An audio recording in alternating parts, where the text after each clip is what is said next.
आखिरकार 26 साल बाद बीजेपी दिल्ली की सत्ता पर काबिज हो गई है। अब बारी है मुख्यमंत्री चुनने की। 7 नाम रेस में सबसे आगे हैं। वो कौन से नाम हैं और उनकी दावेदारी मजबूत क्यों है? आइए जानते हैं इस रिपोर्ट के जरिए। प्रवेश सिंह वर्मा, दिल्ली का सबसे बड़ा जाट चेहरा। प्रवेश वर्मा पूर्व सीएम साहिब सिंह वर्मा के बेटे हैं। पश्चिमी दिल्ली से लगातार 2 बार सांसद रहे। 2019 में उन्होंने 5.78 लाख वोट से चुनाव जीता। दिल्ली के इतिहास में सबसे बड़ी जीत थी। इस बार नई दिल्ली सीट से उन्होंने पूर्व सीएम अरविंद केजरीवाल को 4099 वोटों से हराया। प्रवेश वर्मा क्यों हैं सीएम की रेस में?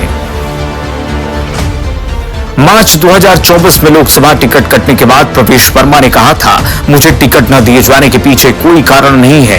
ये हमारी पार्टी है जिसमें एक कार्यकर्ता सीएम बन सकता है और एक चाय बेचने वाला पीएम भी बन सकता है। बचपन से संघ से जुड़े रहे हैं। दिल्ली की सबसे सुरक्षित सीट पर केजरीवाल को हराया। अब तक कोई चुनाव नहीं हारे, लोकसभा चुनाव नहीं लड़े। संभव है बीजेपी ने इन्हें रणनीति के तहत दिल्ली विधानसभा में मौका देने का प्लान किया था। जाट सीएम बनाकर बीजेपी हरियाणा में नॉन जाट मुख्यमंत्री वाली नाराजगी को कम करने की कोशिश कर सकती है। बीजेपी जाट नेता को सीएम बनाकर किसान आंदोलन को दबाने की कवायद कर सकती है। प्रवेश वर्मा की राह में क्यों रोड़े आ सकते हैं? दरअसल मध्य प्रदेश, राजस्थान, छत्तीसगढ़ जैसे राज्यों में बीजेपी ने सीएम के नाम पर चौंकाया था। इस बार भी बीजेपी चौंकाने वाले नाम फाइनल कर सकती है, तो प्रवेश वर्मा सीएम बनने से चूक जाएंगे। 2020 में दिल्ली दंगे के दौरान एक समुदाय के खिलाफ प्रवेश वर्मा ने आपत्तिजनक बयान दे दिए थे।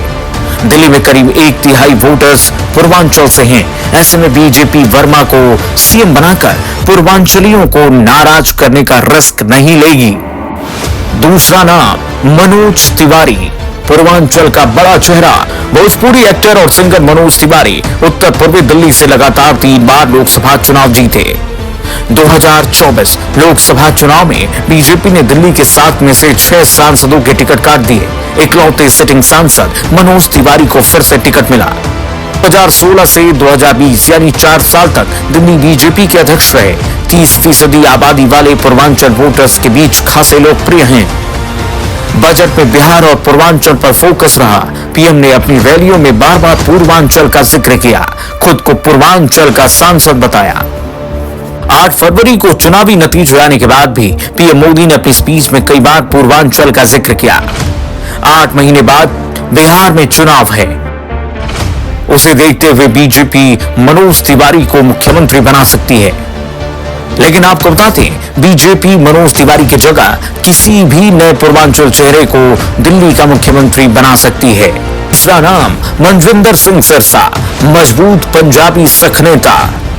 2 बार 2013 और 2017 में शिरोमणि अकाली दल के टिकट पर विधानसभा चुनाव जीते। तीसरी बार राजौरी गार्डन से विधायक चुने गए। 2021 में शिरोमणि अकाली दल छोड़ बीजेपी में शामिल हुए। अगस्त 2023 में भाजपा के राष्ट्रीय मंत्री बनाए गए। दिल्ली में सिख समुदाय के बड़े नेता सिरसा को सीएम बना बीजेपी पंजाब में पकड़ मजबूत बना सकती है। चौथा बड़ा नाम स्मृति ईरानी का, महिला और अल्पसंख्यक नेता स्मृति ईरानी 2010 से 2013 तक महिला बीजेपी मोर्चा की राष्ट्रीय अध्यक्ष रही। 2014 में लोकसभा चुनाव हारने के बाद भी मंत्री बनी। 2011 से 2019 तक राज्यसभा सांसद रही। 2019 में अमेठी से राहुल गांधी को हराकर सांसद चुनी गई।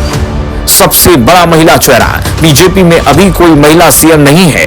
स्मृति को सीएम बना बीजेपी महिलाओं को मैसेज दे सकती है। 5वां बड़ा नाम विजेंद्र गुप्ता। आम आदमी पार्टी लहर में भी विजेंद्र गुप्ता ने अपना कमल खिलाया था। रोहिणी विधानसभा सीट से लगातार तीसरी बार चुनाव जीते। 2 बार दिल्ली विधानसभा में नेता प्रतिपक्ष रहे। 2015 में जब दिल्ली विधानसभा में केवल 3 विधायक थे तो उनमें से एक विजेंद्र गुप्ता थे। विजेंद्र गुप्ता दिल्ली में बीजेपी अध्यक्ष रह चुके हैं। दिल्ली में बीजेपी का बड़ा वैश्य चेहरा, संघ और संगठन में मजबूत पकड़ है। छठा सबसे बड़ा नाम मोहन सिंह बिष्ट, छठी बार विधायक बने। 1998 से 2015 तक लगातार 4 बार विधानसभा चुनाव जीता। 2015 में कपिल मिश्रा से हार गए, लेकिन 2020 में फिर से विधायक चुने गए। 2025 में बीजेपी ने उनकी सीट बदलकर मुस्लिम बहुल मुस्तफाबाद से लड़ाया। इसके बावजूद 17,000 से ज्यादा वोटों से जीत गए। मोहन बिष्ट की संघ और संगठन में अच्छी पकड़ रही है। पहाड़ी क्षेत्रों में उनका अच्छा प्रभाव है। 7वां नाम वीरेंद्र सचदेवा, दिल्ली बीजेपी के प्रदेश अध्यक्ष, संगठन में अच्छी पकड़। 2007 से 2009 तक चांदनी चौक और 2014 से 2017 तक मयूर बिहार भाजपा जिलाध्यक्ष रहे। 2007 से 2019 तक चांदनी चौक और 2014 से 2017 तक मयूर बिहार भाजपा जिलाध्यक्ष रहे। 9 से 2012 तक दिल्ली भाजपा प्रदेश मंत्री, 2012 से 2014 तक दिल्ली भाजपा के प्रशिक्षण प्रभारी और राष्ट्रीय भाजपा प्रशिक्षण दल के सदस्य भी रहे हैं। 2020 से 2023 तक प्रदेश उपाध्यक्ष रहे। 2023 में ही वीरेंद्र सचदेवा दिल्ली बीजेपी के प्रदेश अध्यक्ष बने रहे। तो ये थे वो 7 नाम जिनको बीजेपी मुख्यमंत्री के तौर पर आगे कर सकती है। ये वो 7 चेहरे जो बन सकते हैं दिल्ली के बादशाह। हालांकि सबकी नजरें अभी दिल्ली के मुख्यमंत्री के नाम को लेकर के फाइनल चेहरों पर टिकी हुई हैं। देखने वाली बात होगी कि कौन बनता है दिल्ली का अगला सीएम। ब्यूरो रिपोर्ट, कीर्ति खबर डिजिटल।